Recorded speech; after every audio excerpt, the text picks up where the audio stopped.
darles la bienvenida a todas y todos para esta segunda actividad del módulo 2, que también va a estar a cargo del doctor Gerardo Montes. Para quienes no estuvieron en la edición pasada, decimos que Gerardo Montes es un doctor en Derecho y Ciencias Sociales de la UDELAR.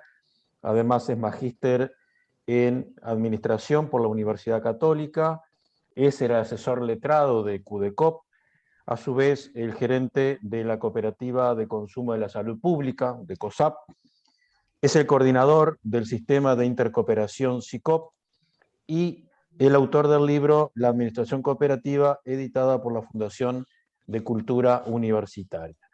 Les recordamos a quienes están ingresando la importancia de que pongan el nombre y la cédula. Y en el día de hoy, además de la presentación de Gerardo, vamos a hacer una actividad a través del Classroom, tiene que ver con los foros, que tiene que ver con la participación de ustedes, pero eso en su momento Silvana les va a pasar el link con la pregunta para que todos podamos tener una respuesta a esa pregunta, que va un poco en la línea de lo que planteaba Richard Alejandro recién. Así que, sin más, le estamos dando la palabra a Gerardo Montes para que haga la presentación o la segunda parte de la actividad que iniciamos el jueves pasado, que tiene como título, como lo ven ahí, el conflicto y su incidencia en el funcionamiento de las organizaciones en el contexto actual. Así que les pedimos a todos que silencien sus micrófonos y le damos la palabra a Gerardo. Bueno, gracias Julio, gracias a todos por estar hoy compartiendo esta actividad. La idea hoy es profundizar cuestiones estructurales del análisis del conflicto y avanzar en brevemente cuestiones generales en materia de negociación, pero siempre es importante saber desde dónde nos estamos parando para analizar. En la clase anterior habíamos sucintamente, para hacer un resumen, las cuestiones que tenemos que tener en cuanto a conflicto, negociación, las ideas de poder, de política, los procesos de aprendizaje que se dan en las dinámicas organizacionales, pero no debemos dejar de tener en cuenta el impacto que tiene la cultura organizacional para comprender muchas de las dinámicas de conflicto que surgen en las organizaciones. Yo voy a adelantar específicamente a lo que nosotros vamos a tratar hoy, y primero que nada, nuevamente, señalarles desde dónde nos tenemos que parar para analizar el conflicto. Nosotros tenemos que tener en claro de que si somos una organización que pertenece a la economía social y solidaria, cuya columna vertebral es el movimiento cooperativo, no nos podemos confundir con el sector público, con el sector privado. Somos parte, tomando en cuenta una definición establecida por Henry Mintzberg, somos de un sector plural. ¿Qué significa un sector plural? Plural, que todo nuestro proceso de decisión está basado en el proceso democrático de participación, que lo tenemos en esa máxima, un miembro, una persona, un voto. Lo de las 3P no es una cuestión accidental. Ustedes tengan en cuenta que a nivel internacional en materia de inversiones se ha hablado mucho de las alianzas público-privadas. Bueno, Henry Mintzberg plantea de que no hay que hablar en el contexto nacional e internacional de las 2P, sino que hay que hablar de las 3P, del público, del privado, pero también de las organizaciones que tienen una gobernanza plural y democrática, porque que ser plural no significa que no puedan realizar aportes económicos estratégicos para que el Estado, y también el sector privado, pueda avanzar en líneas comunes para lograr procesos de desarrollo social. Lo primero que tenemos que tener en cuenta es lo siguiente, a partir de esta frase del jurista Alain Supiot: sindicatos, huelgas, negociación colectiva son piezas de una maquinaria institucional que transforma las relaciones de fuerza en relaciones de derecho. Nosotros tenemos que tener en cuenta que el conflicto en sí genera enfrentarnos a situaciones donde el colectivo busca alternativas que terminan muchas veces reflejadas en la creación de nuevas reglas o de nuevas normas. Por lo tanto, lo que en principio se presenta como una relación de fuerza, naturalmente en los procesos vinculados a negociación colectiva se pueden transformar en verdaderas relaciones de derecho, en la creación de nuevas normas que atienden problemas estructurales que han sido desencadenantes de los distintos conflictos. Primero que nada, tener en cuenta ahora sí una definición básica de conflicto, que ahora vamos a profundizar cuestiones de las dinámicas. Si entendemos el conflicto como un proceso que comienza cuando una parte percibe que otra afectó o va a afectar algo que le interesa. Como les decíamos anteriormente en la clase anterior, tengamos en cuenta que no todo conflicto es negativo, todo conflicto es una oportunidad de lograr procesos de transformación y de cambio organizacional, que afecta naturalmente al sujeto y a la persona. Nosotros a lo largo de nuestra trayectoria vital vamos a pasar por determinadas experiencias que nos van a formar en nuestra capacidad de pararnos ante situaciones de adversidad. Y ese proceso personal de aprendizaje, cuando nos enfrentamos a ciertas circunstancias de la vida, es también la actitud y la situación que se presenta a nivel de las propias organizaciones. Ahora, estos conflictos pueden ser funcionales o disfuncionales.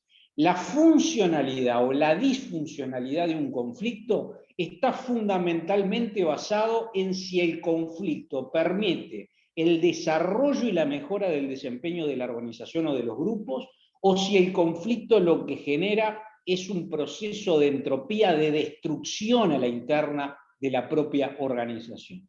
Por supuesto, hay diferentes tipos de conflictos. Acá básicamente planteamos un resumen, pero que no agota la riqueza de las situaciones y causalidades que se pueden dar, donde uno puede tener en su ámbito laboral un conflicto vinculado a las tareas, a relaciones interpersonales, a cuestiones de procesos que hacen, de acuerdo al lugar donde nosotros estemos parados en la organización, ver la realidad desde perspectivas diferentes.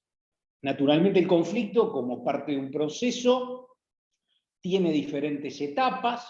La primera, oposición o incompatibilidad potencial, es decir, situaciones o condiciones vinculadas a comunicación, estructuras, variables personales, que nos van a determinar que hay una predisposición al enfrentamiento de una determinada situación que incomoda o genera un proceso de fricción. Naturalmente, luego tenemos la etapa de la cognición y personalización, es decir, cómo percibimos el conflicto, cómo lo sentimos el conflicto, cómo construimos esa realidad que pensamos que es tal. Luego viene la etapa, naturalmente, de las intenciones, si estamos dispuestos a tener una actitud competitiva, si pretendemos solucionar el conflicto a partir de la colaboración de partes que en esta instancia se encuentran enfrentadas, de llegar a un acuerdo o un entendimiento, o muchas veces a evadir la realidad, partiendo de la base de que en la medida que entienda de que ese conflicto no existe, lo desconozco, trato de evitar de no lograr a encontrar una solución del fondo a la problemática. En esto tengamos cuidado. Si un conflicto nosotros no lo enfrentamos con claridad y con frontalidad, ese problema se va a volver a repetir en algún momento y etapa futura del desarrollo de la organización. Entonces tenemos que ser muy cuidadosos de que cuando se presentan situaciones, entender y hacer el análisis causal para lograr comprender cuál es la situación subyacente al conflicto que se manifiesta. Esto depende muchas veces de que nosotros tengamos métodos, herramientas, técnicas, procesos que nos permitan comprender la realidad y la dinámica que está vinculada directamente con un proceso de negociación y con un proceso de conflicto. Por supuesto, las personas que van a actuar y el comportamiento de las partes va a ser también determinante de cuál va a ser el resultado de ese proceso, tanto de negociación como la dinámica del conflicto en sí, donde podremos tener resultados positivos de una mejora del desempeño del grupo y la organización, o realmente podremos generar un proceso sistémico de conflicto permanente que paralice a la organización con relación a lo que son sus verdaderos objetivos de desarrollo organizacional, personal y en la comunidad donde participa y actúa. Esto muy descriptivo, por supuesto. Pero si nosotros vemos el conflicto y analizamos la negociación, en algo que mencionábamos en la clase anterior, todo lo que nosotros hacemos o actuamos debemos comprender que la persona está incrustada de alguna forma o integra una determinada estructura que condiciona las dinámicas organizacionales. Aquí viene un concepto muy importante que mencionamos tangencialmente el otro día, que tiene que ver con la idea de la cultura organizacional. Cuidado que la cultura organizacional es un factor explicativo de muchos de los conflictos que tienen las organizaciones y también las sociedades. Pero para lograr comprender, necesariamente debemos recurrir a ciertas definiciones que nos permitan de alguna manera identificar las principales variables o componentes que nos permitan definir qué debemos entender por cultura y organizacional. Cultura con un fuerte componente de la idea antropológica, pero el tema de organizacional vinculado naturalmente a la ciencia de la administración. Ustedes lo que tienen aquí es brevemente un resumen de diferentes autores que dan definiciones o componentes de lo que debemos entender por cultura organizacional, con expresiones como la cultura actúa como un filtro perpetuo o una lente que establece las premisas para las decisiones, la organización desarrolla una lógica dominante, que actúa como un filtro para la información. Otros autores, o Ninchberg, por ejemplo, además de la idea del filtro perpetuo, habla de la mente de la organización, donde están presentes las convicciones, tradiciones, hábitos, relatos, símbolos e incluso edificios y productos que nos explican como organización o incluso como sociedad. Royce, por ejemplo, habla de los significados compartidos. Si nosotros estos diferentes componentes los llevamos a nuestras respectivas organizaciones, llámese familia, cooperativa, sociedad o la globalidad como por miembros de una comunidad internacional, muchos de los conflictos que estamos presenciando tanto a nivel nacional como internacional, uno puede analizarlos como la cultura organizacional y la cultura nacional puede condicionar la forma en que el conflicto se desarrolla. Estos autores han planteado también de que nosotros tenemos, para comprender esa cultura organizacional, vivimos o sufrimos los efectos o consecuencias de esa cultura. Y puede tener la cultura organizacional diferentes características que nos permitan a nosotros comprender cuál es el sentido de determinadas acciones, por qué determinados conflictos se han desarrollado de una determinada manera o no otra, por qué cada vez que se presenta un determinado tema aflora de nuestro comportamiento más una concepción de tribuna que ir a la comprensión de cuáles son los componentes de una propuesta o de una iniciativa. Y estas características uno lo identifica viendo que puede haber regularidad de comportamientos, normas, patrones de ese comportamiento que se repite con relación a determinados estímulos, hay determinados valores preponderantes. Si nosotros tenemos en cuenta, por ejemplo, en el ámbito del movimiento cooperativo, si bien primero somos todos cooperativistas, la cultura organizacional de cada clase cooperativa es distinta, porque su público es diferente, sus circunstancias vitales han sido diferentes.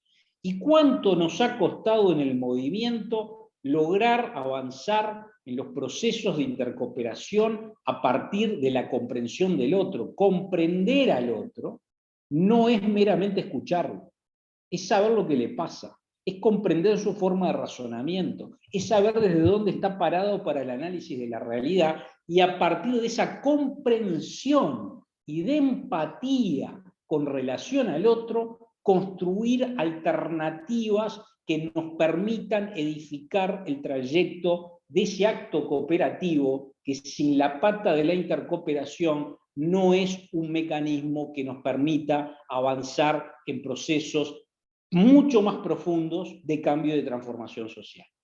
Si vemos otro autor como Robbins, los temas de innovación, nuestras organizaciones no siempre son innovadoras.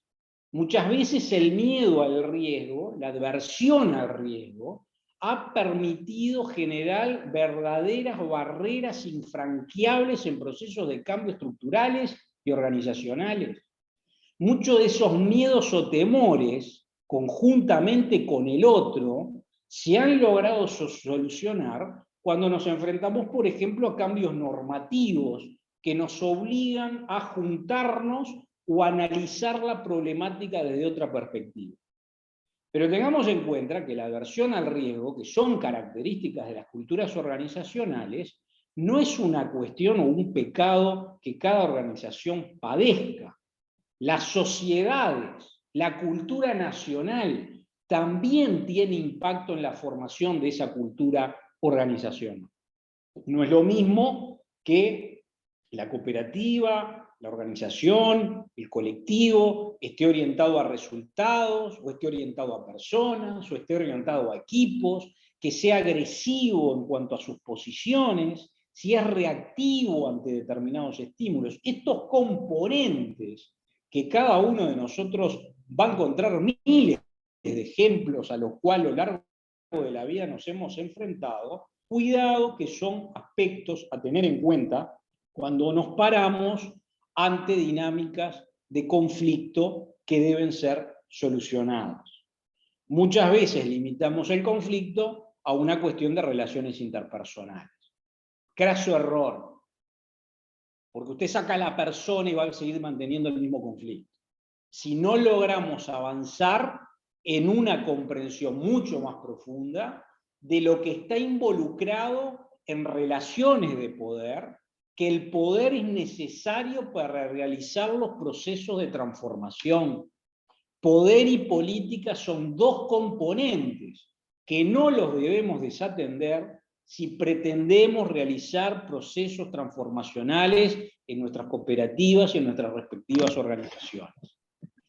Ahora bien, si tomamos en cuenta lo que recién mencionábamos, en cuanto a que la cultura organizacional está inserta en la cultura nacional, muchas veces surge en el debate académico si tenemos una matriz que nos permita comparar qué características o componentes o factores tiene una determinada cultura nacional que explica el comportamiento de sus organizaciones.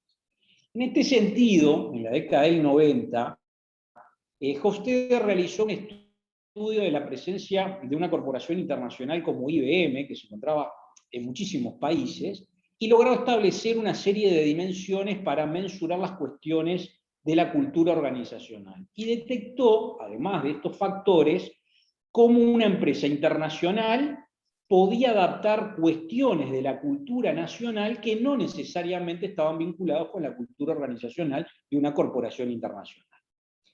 Estas dimensiones que fueron identificadas en el estudio de campo realizado por Hofstede tienen que ver con distancia del poder, individualismo, masculinidad, aversión al riesgo, orientación de corto y largo plazo, y a partir de la versión de los estudios realizados a partir del 2010 se incorporó la dimensión de la indulgencia versus la restricción. Yo les pongo acá brevemente para que podamos comprender algunos temas, simplemente para ejemplificarlo, dos dimensiones del estudio de Hofstede, vinculado a aversión al riesgo, es decir, miedo a los cambios, ¿no? Aversión al riesgo es, yo muchas veces me resisto a cambiar, muchas veces no porque no quiera cambiar, es porque me da miedo, tengo incertidumbre del resultado futuro si yo procedo de una manera distinta a cómo lo estaba viniendo haciendo, cómo lo estaba haciendo. Entonces vean estas dos dimensiones, aversión al riesgo y el individualismo. Estas dimensiones y los países dieron una calificación diferente. El máximo puntaje es 100, el menor puntaje es lo que esté más cercano a 0. Vean qué interesante estos datos. Aversión al riesgo. Uruguay, 100, campeones. Argentina, 86. España, 86. Colocamos estos países por un tema de la identidad regional latinoamericana, pero también en nuestro discurso está naturalmente la impronta cultural de los principales países europeos que responden a la composición de nuestra demografía y cuestiones culturales. El rol de España y de Italia como principales centros de las corrientes de migración ha sido un factor también explicativo de muchas de las cuestiones de la impronta de la cultura nacional de nuestro país. Por eso ponemos a España, 86, Chile, 86, Brasil, 76, Finlandia, 59. Finlandia no es solamente las inversiones que se ha hecho en el tema de las pasteras. Un inversor vinculado al proyecto de las primeras pasteras de Stora Enso estaba compuesto por capitales facilitados por el emprendimientos cooperativos de Finlandia de la industria forestal. Finlandia tiene un altísimo nivel de socios cooperativistas. El cooperativismo es prácticamente omnipresente. En el retail, por ejemplo, les menciono la venta de supermercados, alimentos, electrodomésticos, tiendas por departamento, el 46% del mercado del retail en Finlandia es cooperativo. Pero vean, 59. Estados Unidos, 46. Suecia, 29. Suecia que también es un sistema de un estado de bienestar fuerte, con un desarrollo cooperativo muy importante, pero sin embargo, en aversión al riesgo, tienen menos temores de ser proactivos que el indicador que dio como resultado en el caso de Estados Unidos. Si vemos, por ejemplo, la dimensión del individualismo, es decir, lo individual con relación al proyecto asociativo o colectivo. Estados Unidos, 91. Hay una fuerte predisposición al discurso del individuo. Suecia, 71. Finlandia, 63. España, 51. Argentina, 46. Brasil, 38. Uruguay, 36. Chile, 23. Entonces, ¿con esto qué les queremos decir? Que nosotros tenemos que ser muy cuidadosos, que a la hora de analizar el conflicto en nuestras organizaciones, no podemos descartar el impacto que tiene la cultura nacional en las dinámicas y formas de razonamiento que tiene cada persona inserta en su respectiva organización. Y acá no estoy hablando de sector público, de sector privado, de sector plural. Hay un factor transversal a estos tres componentes o sectores de actividad, que es la cultura nacional. Y eso no podemos descartarlo. La cultura nacional es un factor que explica en parte grandes componentes de nuestras actitudes individuales. Ahora, que compongamos y comprendamos el factor de incidencia de la cultura nacional no quiere decir que no debamos tener en cuenta la propia cultura organizacional de nuestra empresa, donde debemos comprender que hay factores subyacentes que explican la lógica del conflicto. Nosotros ahora más adelante, cuando presentemos la pregunta disparador, que va a estar en el chat y en la plataforma para debatirlo, no solamente ahora una vez que terminemos la presentación del tema, sino para que podamos a lo largo también de estos días y de la semana, antes del próximo curso que va a dar el colega del próximo como componente del módulo, podamos ir avanzando en el debate. No es lo mismo si en mi organización yo me paro con la cabeza de una empresa privada, así de un día para el otro tengo que estar dirigiendo un formato asociativo cooperativo. La cabeza no es la misma, la cultura no es la misma. En un sector privado, el que aporta el capital, hay un principio de jerarquía que está determinado por el que aportó el capital en la empresa. Pero en el ámbito cooperativo, es una persona, un voto. Somos todos dueños. somos todos responsables de la dirección que la organización va a tener. Por eso la negociación colectiva es diferente, porque nos paramos desde componentes identitarios distintos. No es el capital el que manda, es la persona la que toma la decisión a partir del proceso democrático de construcción de la solución normativa. Si vemos estas características culturales, y aquí sí en forma transversal, así la organización es pública, privada o plural, vamos a ver de qué parte o factores explicativos es ver la manera en que se manifiestan los procesos de decisión. No es lo mismo que la empresa cooperativa esté orientada a procesos o a resultados, donde tenemos una predisposición a no personalizar el problema y a ver el resultado de la manera en que están diseñados los procesos que nos permiten cumplir con los objetivos organizacionales. No es lo mismo si la orientación está vinculada a la función o al funcionario. Debate que a nivel nacional muchas veces se está planteando cuando hablamos de las reformas del Estado o de determinados sectores de la función pública. Es decir, el rol de la persona que actúa en un proceso productivo está orientado a un determinado resultado, que puede ser cuantitativo o cualitativo, pero que tiene un impacto en la sociedad, en la comunidad, en el ámbito local donde se desarrolla. Otra característica, no es hablar de lo mismo si el sistema de gestión de una cooperativa es profesional, así es parroquial. La complejidad de las decisiones empresariales que las cooperativas hoy se están enfrentando requiere que nuestros sistemas de gestión se profesionalicen. La profesionalización no significa llenarnos de abogados o contadores o personas con títulos universitarios. Significa, sí, que el sistema de gestión esté basado en la democratización del conocimiento, en llevar formas de razonamiento donde lo central no es personalizar el problema o comprometer el resultado buscando un culpable o un chivo expiatorio, sino encontrar la solución entendiendo que ese proceso es la fuente de aprendizaje y no la fuente de un conflicto destructivo y disfuncional para la organización. Lo parroquial es, lo atamos con alambre. Hay veces que el atar con alambre significa una gran capacidad de innovación y de improvisación, pero usted no puede improvisar todo.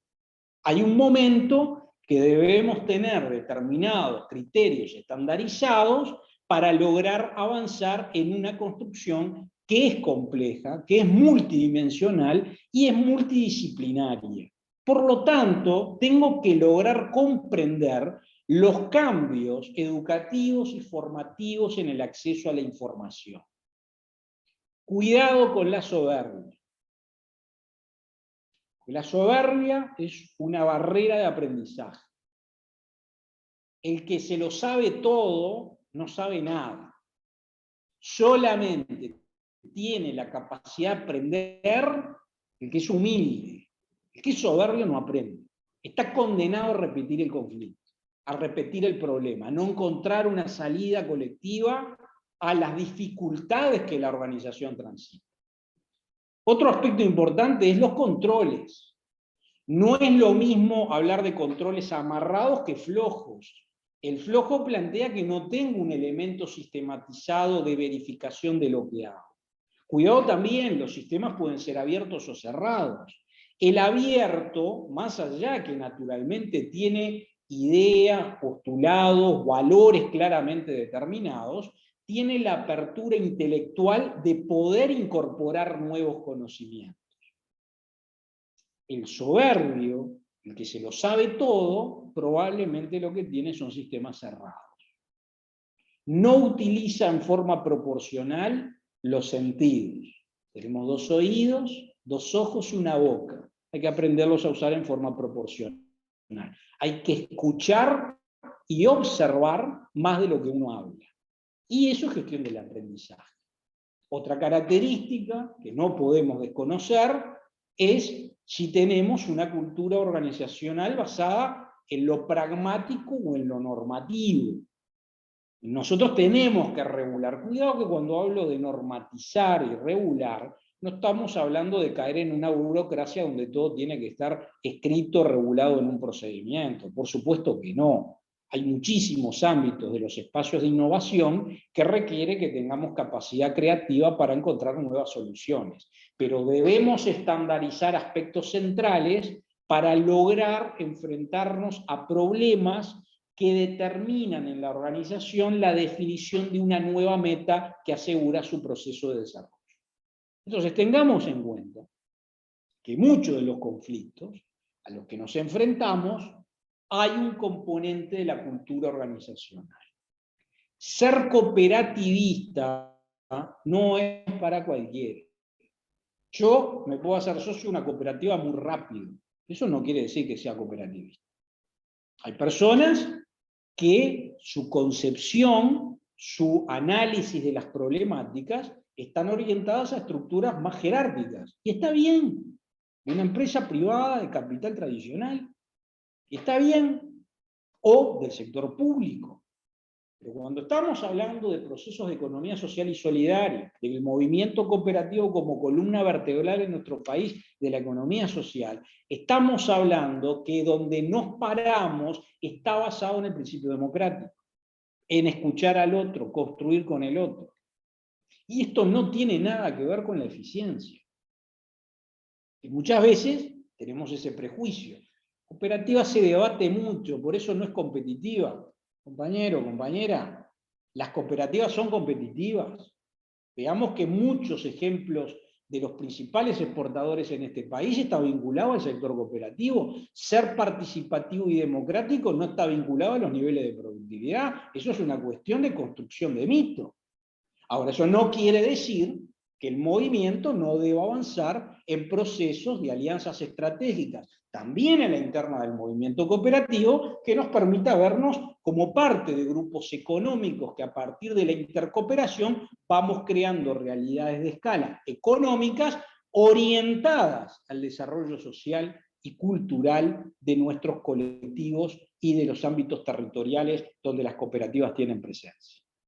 Entonces, cuando hablamos del cuatripartismo o de la relación 3+1, no tenemos que concebirlo como una cuestión que intenta desconocer o destruir las culturas y las tradiciones tanto del sector empresarial como del movimiento sindical. Cuando hablamos del 3+1 y del cuatripartismo, estamos hablando que hay un sector de la actividad económica que por tener un fuerte componente democrático y asociativo, plural en su proceso de decisión, requiere ser reconocido. Requiere ser reconocido. Ser reconocido no es alterar los equilibrios de fuerza en los procesos de decisión de los ámbitos de la negociación colectiva. Estoy hablando claramente del Consejo Superior Tripartito. Reconocer al otro con voz y con voto perfectamente puede ser establecido para que no cambie la realidad estructural entre delegados del gobierno, delegados de las cámaras empresariales y el movimiento sindical. Ese reconocimiento de voz y voto no es para alterar los equilibrios de fuerza en los procesos de decisión. De lo que trata es de ser reconocido. De que más de 100 años en el país merecen ser reconocidos.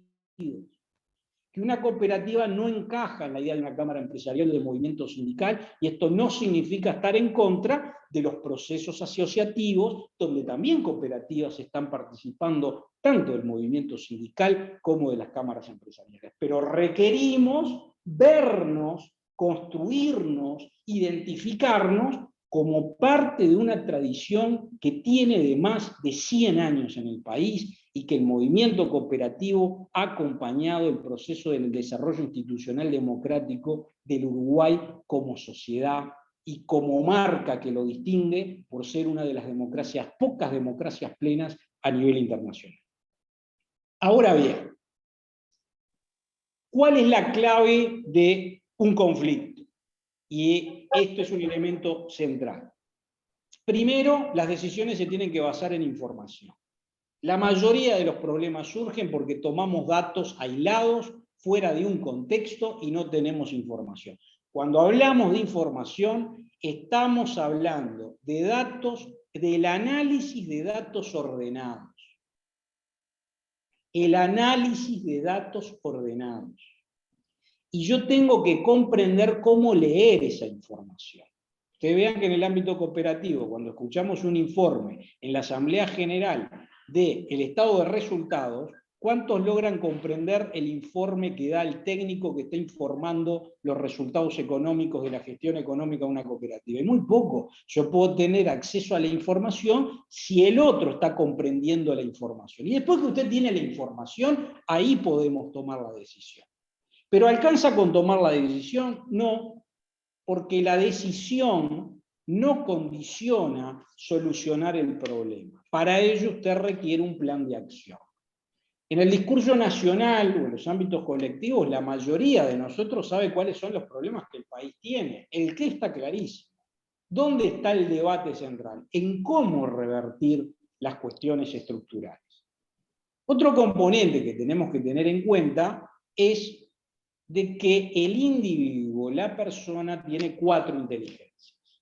Hay una inteligencia mental, ¿sí? Si yo estudié para ser abogado, ¿cómo logro pasar y aprobar las materias? Si estudié y tengo el conocimiento, esa es la inteligencia mental. Si yo estoy realizando una determinada actividad física, me estoy presentando para una actividad deportiva, tengo que correr un maratón, mi cuerpo tuvo que adquirir, tiene una inteligencia física que me permite cumplir con esos requisitos. La clave en los conflictos es inteligencia emocional y social. Inteligencia emocional, autocontrol, no ser reactivo, comprender lo que pasa, ser cuidadoso en la gestión de situaciones. Pero también tengo la inteligencia social, cómo interactúo con el otro. Hay personas que tienen un altísimo nivel intelectual, pero no tienen inteligencia emocional y social. Por lo tanto, el resultado, ¿cuál va a ser? Probablemente una lógica de conflicto en las relaciones interpersonales. Ahora, ¿cuál es la clave? Cuando incluso tengo limitaciones en el acceso a la información o tengo relaciones interpersonales complejas.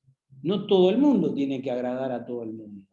Pero ¿desde dónde puedo construir el punto de entendimiento? Y bueno, desde la inteligencia espiritual. Cuando hablamos de la inteligencia espiritual, no estoy hablando de cuál es la concepción religiosa que cada uno de nosotros tenga. Estamos hablando de cuáles son los valores que usted identifica, que lo explican como persona.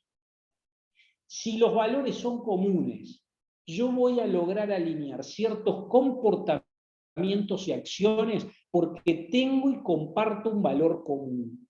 Si ese valor es la democracia, es claro que una de las acciones es poder escuchar al otro sin interrumpirlo. Tratar de comprender desde dónde está viendo la problemática. Tengan cuidado, no necesariamente en un ámbito de negociación vamos a tener personas o grupos o sectores que parten de los mismos valores. Entonces hay conflictos que pueden tener una solución y puede haber conflictos que sean completamente disfuncionales, que sean destructivos. Esto no quiere decir que no va a haber una solución, pero las estrategias para alcanzar un acuerdo son completamente diferentes. Esto nos lleva a qué es negociar. Negociar es una forma básica de conseguir lo que se quiere de otro, es una comunicación en doble vía, para llegar a un acuerdo, cuando usted y la otra persona comparten algunos intereses en común, pero también tienen algunos intereses opuestos. Esta es la definición tradicional de autores de referencia en materia de negociación, como Fisher, Uri y Bruce Patton. Ahora, Fisher y Uri hablan del modelo cooperativo. Esto después más adelante se va a profundizar, pero por lo menos es para que tengamos una idea general de estos aspectos.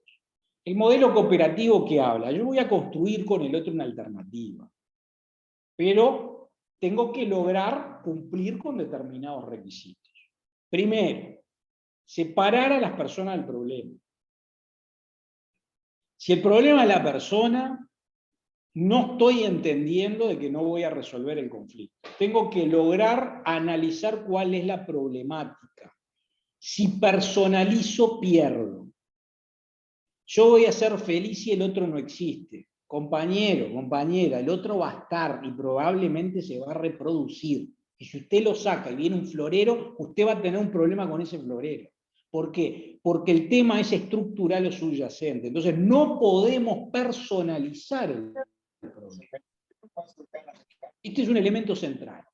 Segundo, centrarse en los intereses, no en las posiciones. Lo que recién hablábamos. No nos quedemos con el titular, con el discurso.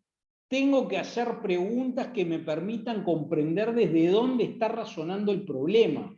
Porque en la medida que entienda su construcción teórica y logre identificar cuál es su interés, desde el interés logro acercar las posiciones. Otro aspecto. Generar una variedad de alternativas para beneficio mutuo antes de decidir. Hay que diseñar escenarios.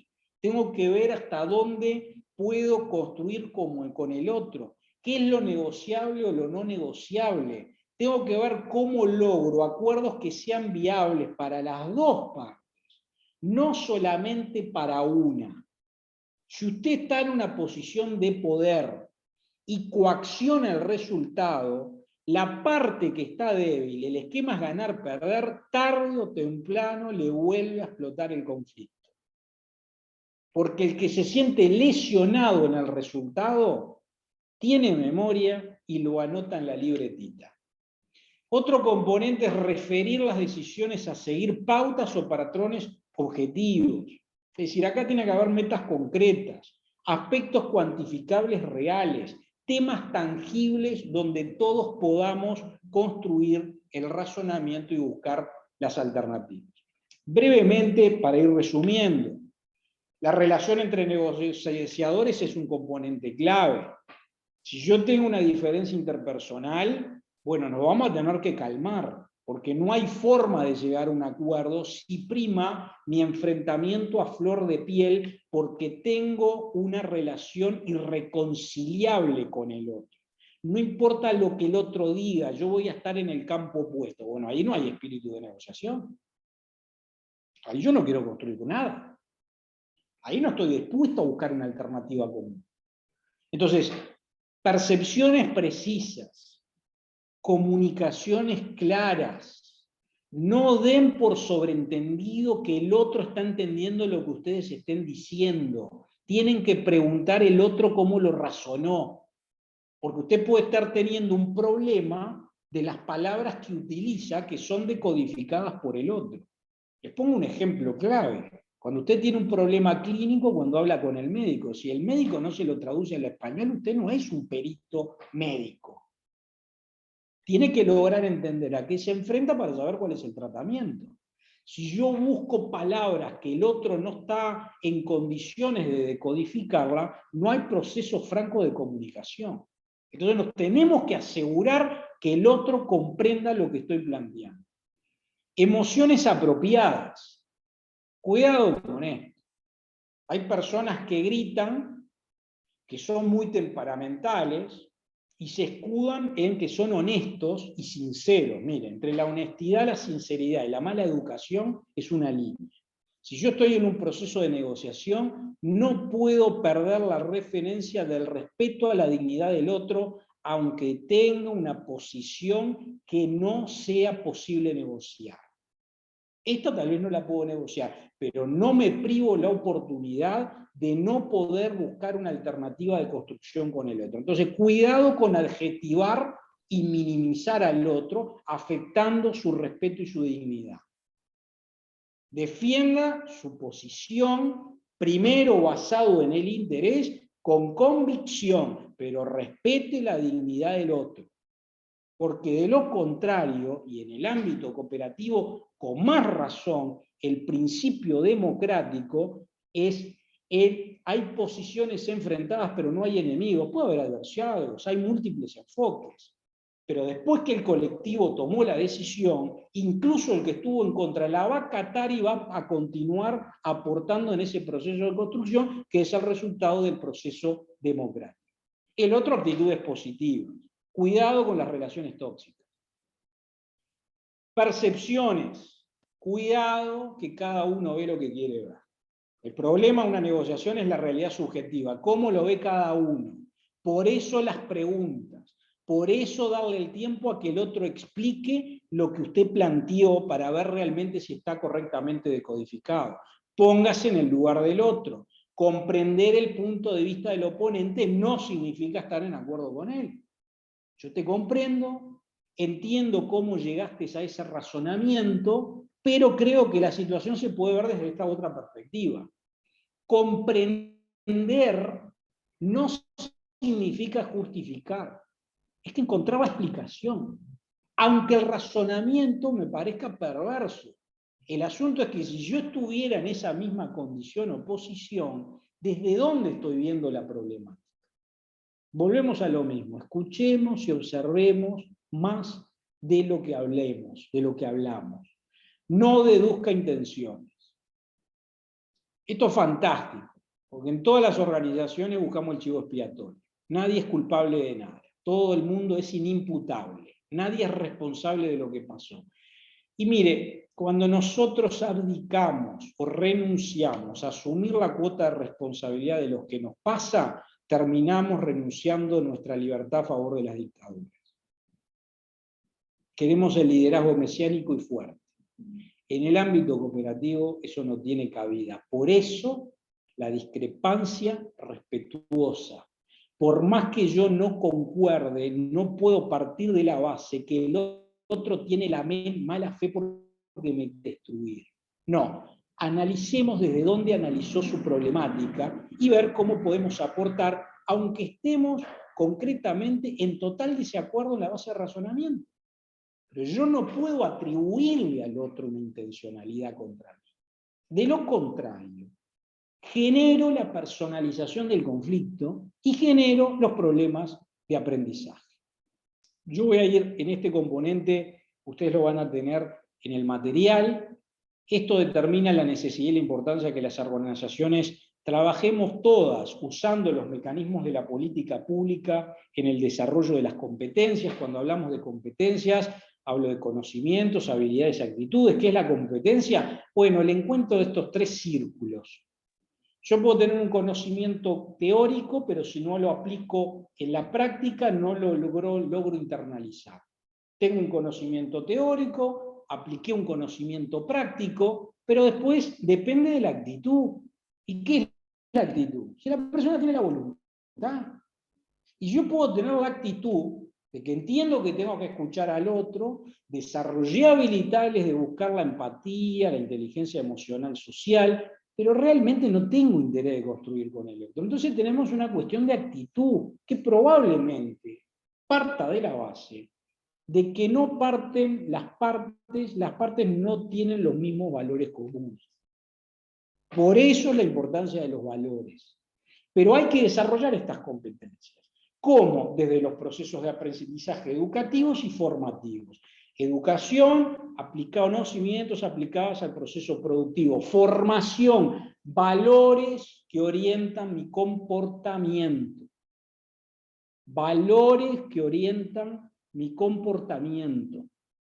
Puedo discrepar con firmeza, pero eso no significa que tenga que ser mal educado y que tenga que atribuirle al otro intencionalidades que no tiene. Puede ser simplemente el enfrentamiento de posición. ¿Cuál es la clave de todo eso? Cuidado que hay barreras de aprendizaje. Este autor, Peter Selke, en la quinta disciplina, señala cómo las personas, los colectivos, los grupos, establecen verdaderas barreras que me impiden aprender. Volvemos a lo mismo, cuidado con la soberbia. El que ya no puede aprender nada, cuidado que estamos al borde de la obsolescencia. Y esto no tiene nada que ver con la edad, tiene que ver con la actitud mental y espiritual, mentalidad abierta o mentalidad cerrada. Este autor, ¿qué barreras identifica? La rana hervida, el enemigo externo, yo soy mi puesto, la ilusión de hacerse cargo, la fijación en los hechos, la ilusión de que se aprende con la experiencia, el mito del equipo administrativo. ¿Qué es lo de la rana hervida? Si usted pone en un bol con el agua hirviendo y usted tira una rana dentro del bol, probablemente la rana salte. ¿Por qué? Porque logra comprender el cambio de entorno, salta. Pero si usted el agua la tiene a temperatura ambiente y prende la hornalla, la rana no le va a dar la capacidad para saltar a medida que aumente la temperatura. ¿Qué significa esto? Muchos de los cambios de entorno no logramos percibirlos. Y nos damos cuenta del problema y del conflicto después de que el conflicto explotó.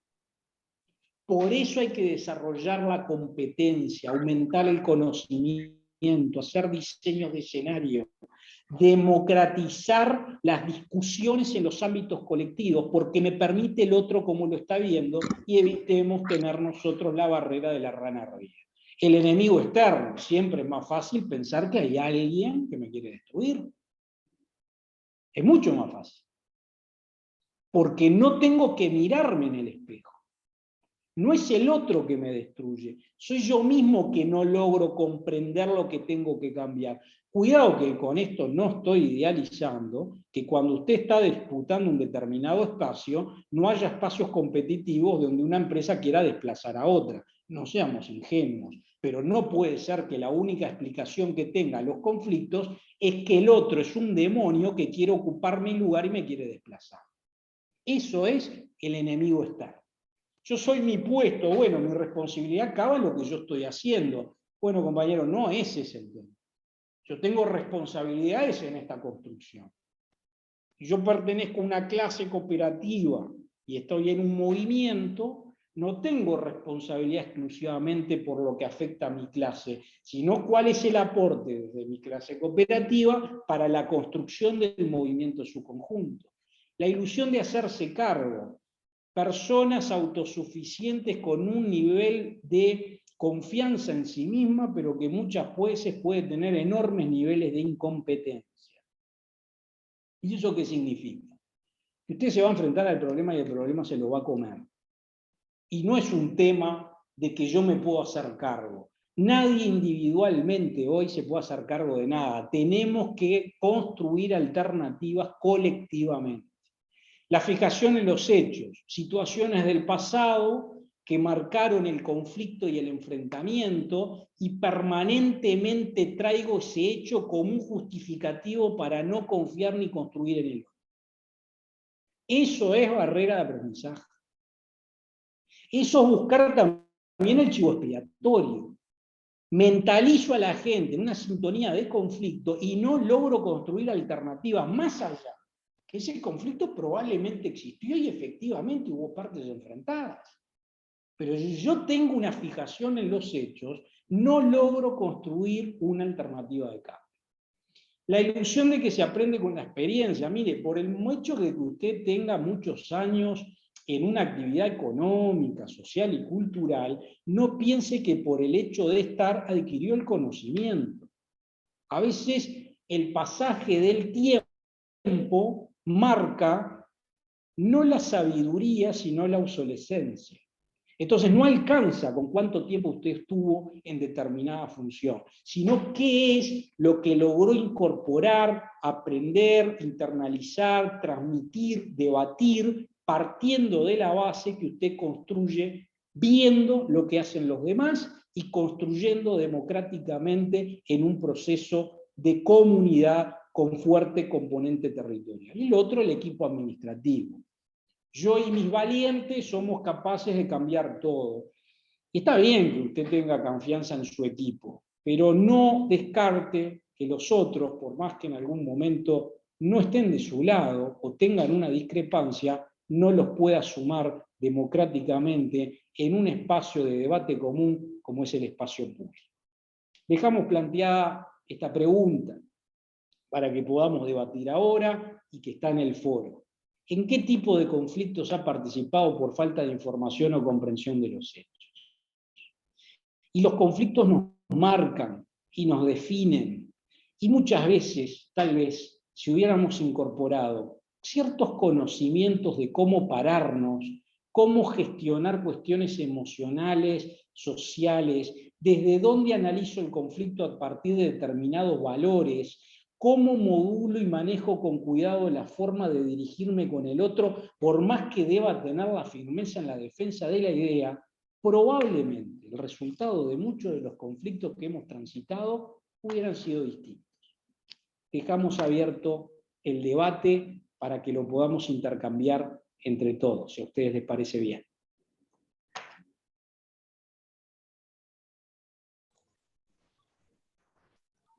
Ahí en el chat van a encontrar el link para acceder al Classroom y ahí justamente un poco entrar a responder en breves palabras, sin mencionar lógicamente la organización y demás, esta consulta que hacía Gerardo, que la vamos a poner de nuevo si podemos, Gerardo.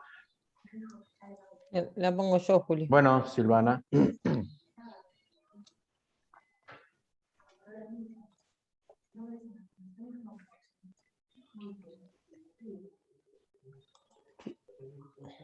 Ahí vamos a acceder todos. Les comparto un momento el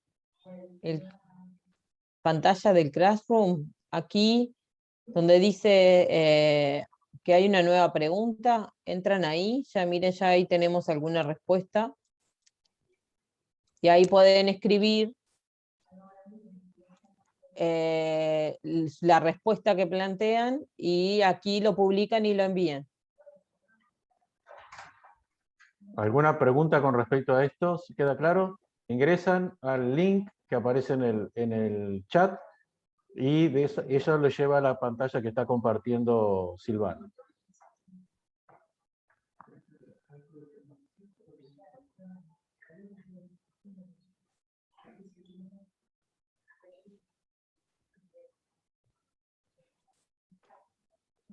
Vamos a tomarnos unos minutos para esto, así después volvemos con los comentarios al respecto.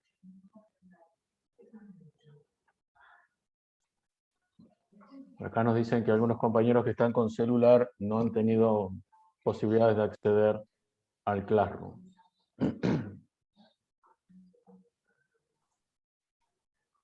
Bueno, entonces vamos a copiar la pregunta en el chat y los que no puedan, lo compartimos, que lo compartan aquí por el chat. ¿Está? A los que sí pueden, traten de entrar al Classroom, ¿sí?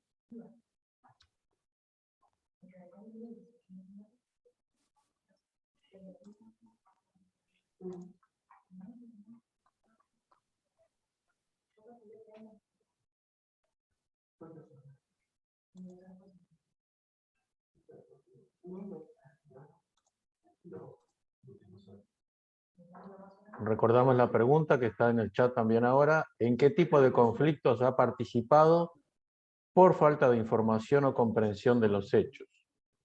Es decir, no se trata de identificar la cooperativa, sino en realidad de comentar en función de si ha sido por falta de información o comprensión, qué tipo de conflicto le ha tocado participar. Recuerda el conflicto planteado tal como lo dice Gerardo, ¿verdad? No es el enfrentamiento personal, o que puede haber derivado en un enfrentamiento personal, sino simplemente, bueno, cuál es el problema, en realidad, y las visiones que pueden haber distintas.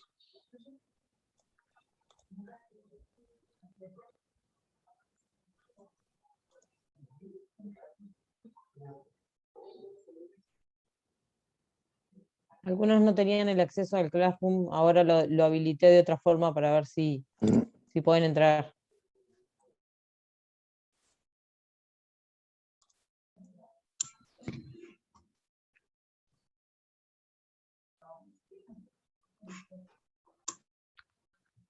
Estamos en las 19:09, vamos a habilitarlo hasta las 19:15.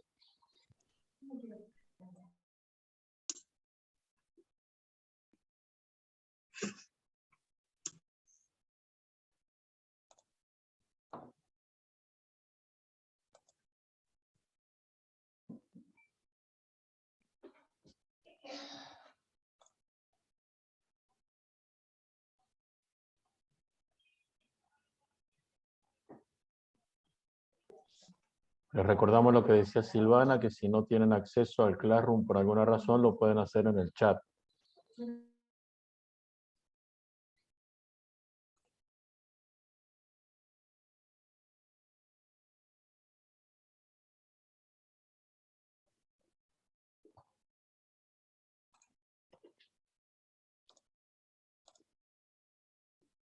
Voy a copiar el vínculo de nuevo.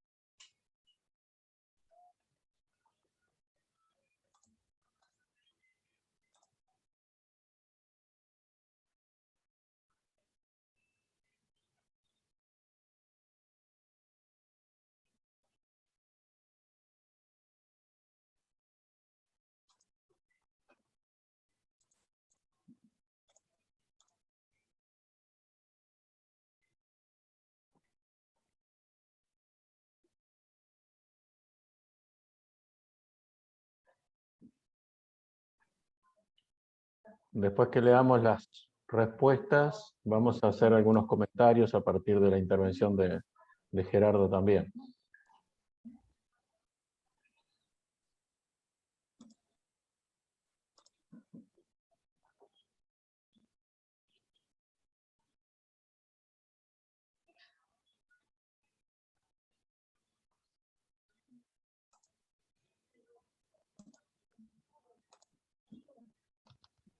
Últimos 3 minutos.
Último minuto para poder hacer los aportes, así volvemos a los comentarios generales, ya tenemos unos cuantos en el chat también.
Silvana, ¿podemos compartir los comentarios del Classroom? Sí, a los que no pudieron entrar nos queda registrado en el chat y después nos vamos a fijar si están habilitados, si no, y se los comentamos la próxima clase. Igual en la clase va a quedar abierto para seguir pudiendo hacer aportes, ¿está? Vamos a compartir.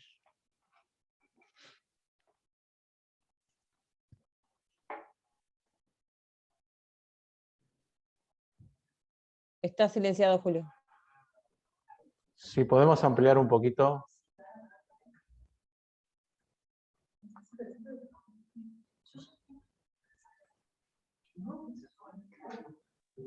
Lógicamente no nos va a dar para todos, pero... Ahí está bien, Julio. Sí. A ver, comentarios. Richard Alejandro dice, conflicto cuya raíz es la falta de competitividad de la cooperativa con empresas del sector. El conflicto arrojó algunas causas, las malas compras, la poca productividad de la mano de obra. Se está trabajando en estandarizar la producción y mejorar las compras. Gerardo. Sí, correcto. Esto es un tema recurrente, lo que plantea Richard. Cuidado que hay algunas diferencias. ¿Qué es lo que sucede si estamos hablando de una cooperativa que tiene una tradición de cooperativa o si es una empresa privada que para defender el trabajo se convirtió en una cooperativa? Si es una empresa privada que se transforma en una cooperativa, el primer conflicto que hay es que por el hecho de usted constituir la cooperativa no lo transforma en cooperativista. Usted está acostumbrado a una estructura vertical donde el dueño del medio de producción es el que toma las decisiones. Ahora, si estamos hablando de una cooperativa, sí hay diferentes situaciones que se nos dan donde la... Gerardo, se apagó tu micrófono.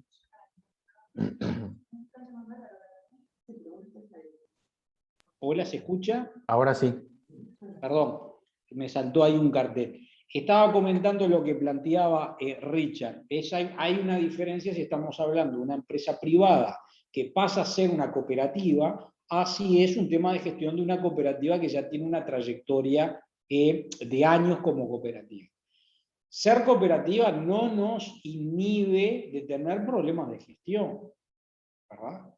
Y acá la clave es que para mejorar cuestiones de los niveles de productividad y tener una propuesta competitiva, todos los equipos de gestión, sean dirigentes, gerentes, funcionarios, asesores, debemos generar procesos de entrenamiento y capacitación que nos permitan ser más competitivos.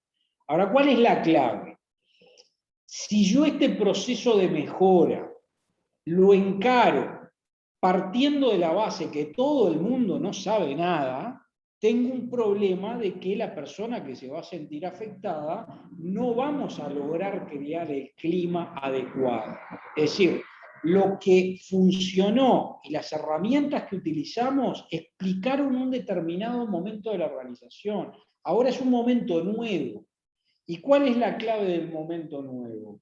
Que hoy todas las cooperativas tenemos acceso a mecanismos de la política pública que están orientadas a la mejora de los niveles de competitividad a partir de la democracia de los conocimientos de gestión. Esto que nosotros vemos de las instituciones, INEFOP, en los cuales el movimiento cooperativo, CUBECOP, como entidad más representativa de la economía social, tiene voz, no tiene voto por el momento en el directorio, ha permitido incorporar la visión del movimiento y organizaciones plurales que también tienen que generar procesos de reconversión y de competitividad. Ahora, ¿cuál es la clave? Democratizar el conocimiento de gestión. Entonces, lo planteado por Richard es muy importante. Primero, lograr identificar cuáles son los problemas, no personalizar el problema, porque si se personalizó, se trancó el proceso de decisión y de mejora, y a partir del problema que está identificado, cómo podemos incorporar nuevos conocimientos, apoyando el desarrollo individual de los equipos de gestión para lograr revertir los problemas operativos del funcionamiento de la organización. Pero la clave aquí, lo que plantea Richard, es generar un debate frontal y claro de cuáles son los problemas a los que nos enfrentamos, no personalizar el problema, analizar los procesos qué acuerdo estratégico debemos realizar con qué organización para comenzar un proceso de democratización del conocimiento de gestión en el marco de una política pública que nos permite hoy tener acceso a planes, programas, financiamientos, fondos que podemos destinar para mejorar los procesos internos y de niveles de desarrollo económico, social y cultural que pretendemos de las cooperativas. Silvana recién decía que esta pregunta va a quedar en el Classroom, y un aspecto importante, más allá de que que en esto no hay recetas, pueden haber también buenas prácticas de que, es decir, cómo hicieron para solucionar determinado problema que pueda servir a otra cooperativa. Por ejemplo, pienso en lo que plantea Pablo sobre reestructura de deuda frente al banco hipotecario. Esto es algo muy común que pasa en las cooperativas de vivienda, y por ahí alguien quiere compartir su experiencia en el Classroom de cómo solucionaron este problema. No sé qué comentarios al respecto en este caso de Pablo o Gerardo. A ver, las problemáticas, lo que plantea Pablo está relacionado con cómo nos ven determinadas entidades públicas, ¿verdad? Acá estamos hablando de cuáles son los planes de incidencia, pero hay una cuestión central. El movimiento cooperativo hoy tiene un posicionamiento de incidencia mucho más desarrollado de lo que era 10, 15 o 20 años atrás.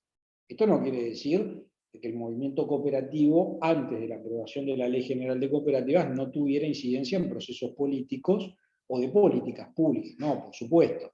Recordemos la trayectoria que tiene el movimiento cooperativo como un engranaje y una entidad que ha tenido una participación activa y preponderante a lo largo del desarrollo institucional del país.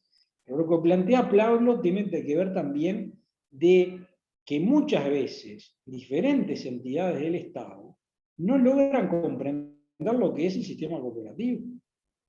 Que tengamos una ley, que tengamos órganos de coconstrucción de política pública en el que participamos, no quiere decir que todo el Estado comprende la realidad cooperativa.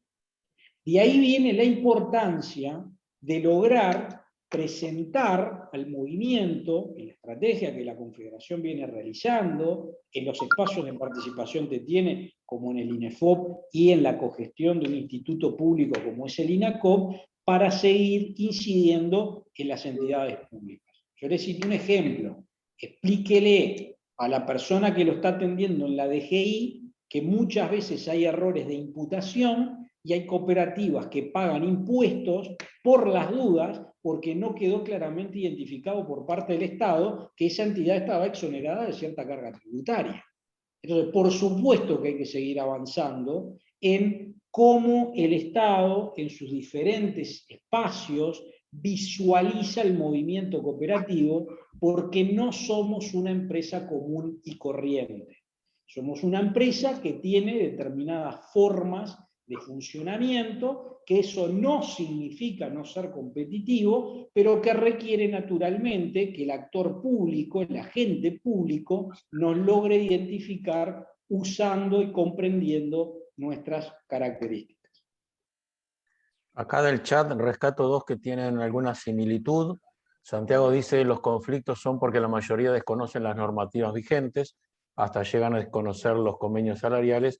Y Gastón plantea de que muchas veces se generan por no comprender los mecanismos de funcionamiento. Acá hay dos cosas que están como muy atadas: desconocer la normativa por un lado y no comprender los mecanismos de funcionamiento y pretender que se viva en asamblea permanente. En un caso desconocimiento, en otro falta de comprensión. Gerardo. Sí, es una realidad.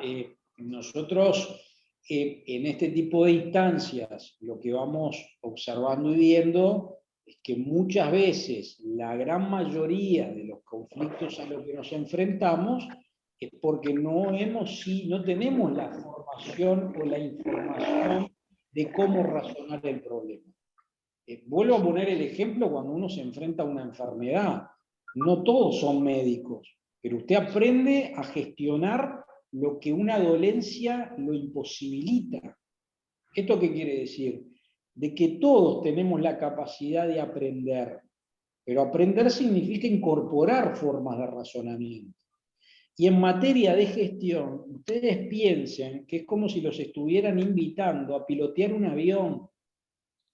Usted hoy le ofrece pilotear un avión. ¿Usted acepta el subirse a la cabina? Probablemente la respuesta va a ser no.